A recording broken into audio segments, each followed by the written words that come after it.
online lectures here in world history. Today we're going to finish up our unit on ancient Egypt and Judaism by looking at Judaism and really making a connection to Egypt through the story of Moses and the Exodus. So let's take a look at the one constructive response question we're going to seek to answer through today's lecture. The question says, trace the origin of Judaism and describe its core beliefs.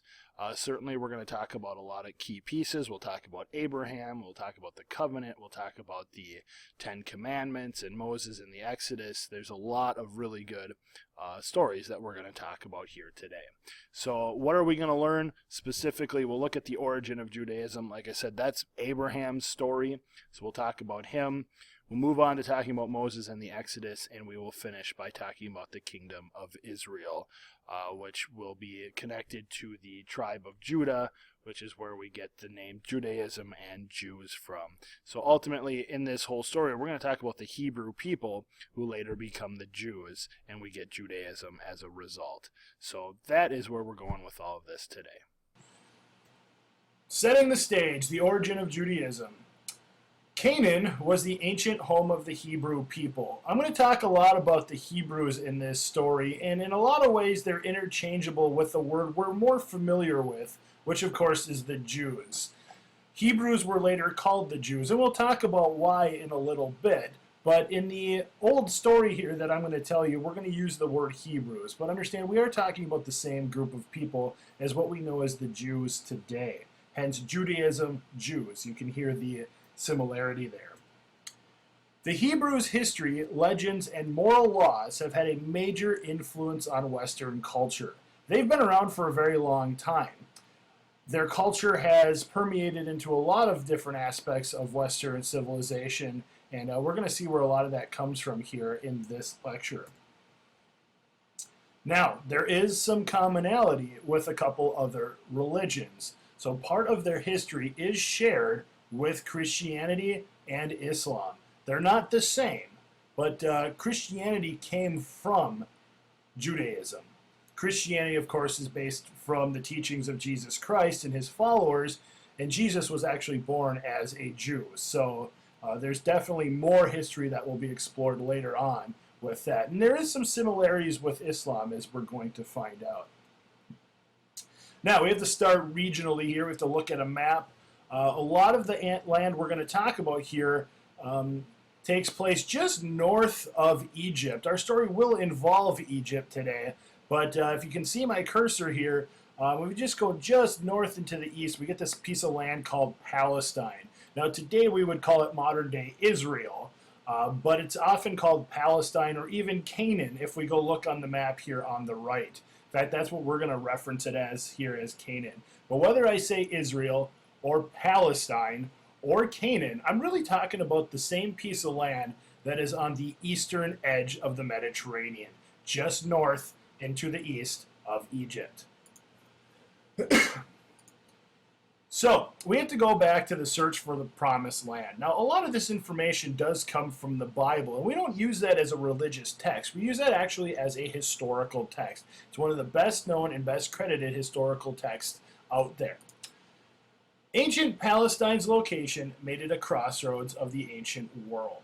When I say crossroads, we definitely mean a lot of people are moving through there. Well, as you saw on the map, Palestine itself is a region at the eastern edge of the Mediterranean Sea. That's really important for us to know, because geography really matters in this situation, as you're going to see a migration of the Hebrew people from Palestine down into Egypt. And we'll talk about that in a little bit here. The Hebrews settled in Canaan, which was located in Palestine. Just remember back to the map I just showed you, again, talking about the same piece of property. According to the Bible, Canaan was the land that God had promised to the Hebrew people. They've had a stake in that region for a very long time. We're talking over a few thousand years. So this is a very important piece of property for the Hebrew people. Now, a lot of what we know about this story not only comes from the Bible, but the Bible itself also is connected to something called the Torah, which you see here.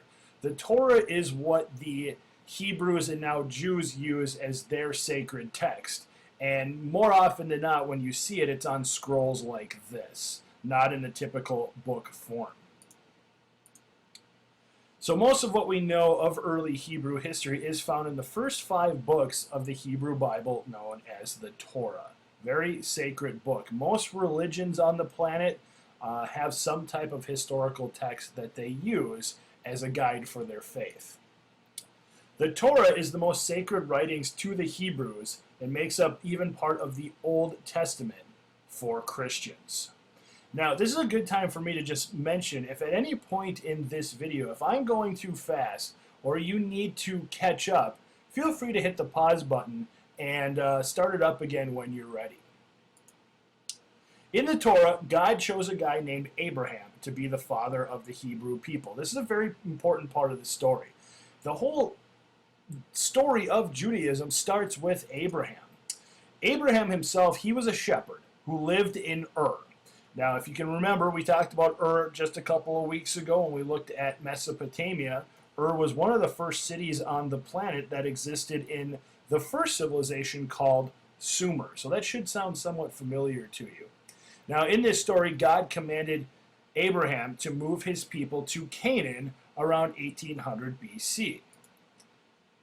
Around 1650 BC, the descendants of Abraham decided to move to Egypt. Well, the reason they would have wanted to do this is Canaan's not exactly the best place to live. That doesn't mean it's desert and dry and nobody can live there, but it's not the best place for agriculture.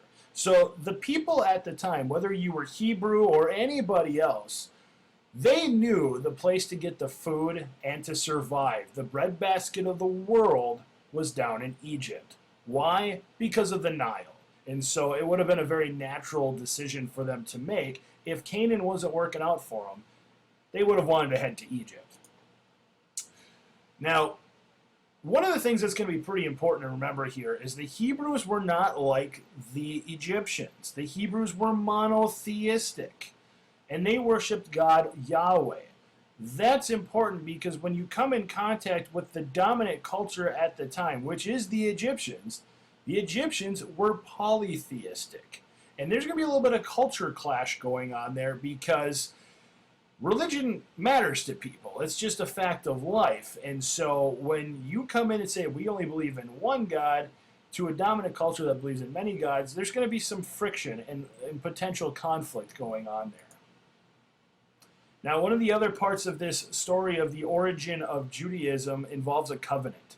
A covenant's a fancy word that means promise. And in this case, it was a promise made by Abraham and his people to obey Yahweh. In return, Yahweh had promised to protect Abraham and his descendants. It became really the cornerstone of their faith and really how people adhered to Judaism.